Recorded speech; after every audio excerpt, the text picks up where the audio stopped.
Hi there, I'm Cally Beaton and I thought I would put together a few thoughts about allyship. We're heading towards International Women's Day on the 8th of March and I get asked to talk a lot about belonging and human connection, I guess. And people also say, is it really hard to do sort of talks via Zoom and Teams and stuff? And I'll tell you, that's not so hard. I'll tell you what was hard for all of us performers and comedians was when there was that phase where you were allowed to do outdoor gigs and drive-in gigs. Let me tell you, there is no worse heckle than when someone just turns their engine on and drives off. So this is a delight, please fear not. So I just wanted to share with you really a couple of personal stories and thoughts about belonging and allyship. And I'll just take you back, if I may, to a time a little bit longer ago. So this was when I was a little girl. So as a little girl, I was ginger, as you can see. I was very overweight and I had these industrial strength glasses.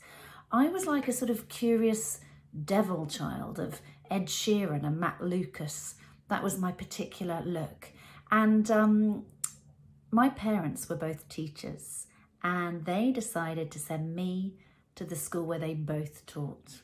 Now, you can imagine that wasn't a recipe for exactly blending right in, particularly because you see my parents taught in an all-boys school.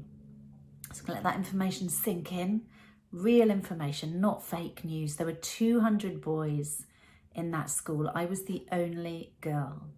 And the bullying wasn't too bad. They were quite nice to me. I got very good at cricket, rugby, football. But I'll tell you what wasn't great was the day that I got to hear that I hadn't got the female lead in the school play. Now, you may be laughing more than I did about that little bit of information. That was from the 1970s when I was a schoolgirl. By the way, I'm now a woman in my 50s. I'll take your silence as stunned. So fast forward about 20 years from then, and I ended up finding myself the youngest and only female member of a couple of different boards when I went on to work in television, in the media. And to say they were pale, male and stale doesn't even quite capture it. But the problem really with those situations was that if you're the person who doesn't fit in, you end up tending to overcompensate and impersonate the people who are around you. So I just watched what everyone around me was doing and did it a bit more and a bit better, desperately hoping not to get found out. But the bigger the gap between your external self and your internal self, in my experience, the more the scope for at best an unfulfilling professional life and at worst some kind of mental or physical ill health. Something has to give. And it's no coincidence that at that time in my sort of early to mid 30s looks like a brilliant time on my CV, but it's directly connected to the fact that I became the single parent of two small children. By the way, I'm now a single parent of two teenagers, apart from on Tinder, where I'm a single fun-loving nurse. That's a story for another time. So I just want to leave you with a couple of thoughts on belonging and allyship, because everyone talks about bringing your whole self to work. But what if you do feel like an imposter? Well, what about when you feel different? Instead of being an imposter, you decide to be a disruptor. And I mean a disruptor to the benefit of those around you and of the business you work in. What if instead of being a bystander, you decide to be an upstander, to stand up for people who need your voice? That's what true allyship is. We've never had to think about belonging as much as we do at the moment. The pandemic has meant that we've all lost our tribe. We're all in these small worlds where difference is increasingly being made to feel as if it's worse. But unless we're willing to get comfortable with being uncomfortable, how are we going to be good allies? And how are we going to stand up for people who need our voices to help theirs? So what I would say is, if you're watching this and thinking, well, what can I do to be a good ally? What can I do as International Women's Day looms large? Well, there are a couple of things you can do. One of the things we can all do is to think about sponsoring somebody who might need it more than we do. So here's an interesting fact for you.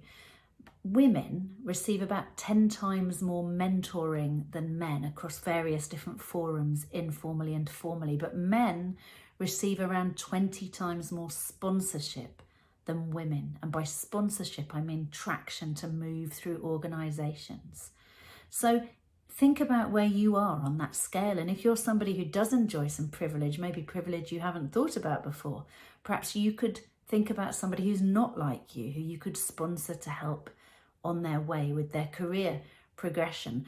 Something all of us can do is seek out difference in our social networks and our real networks. We can seek out people who are not like ourselves, like people who are not like ourselves, and start to be willing to be educated, be informed allies.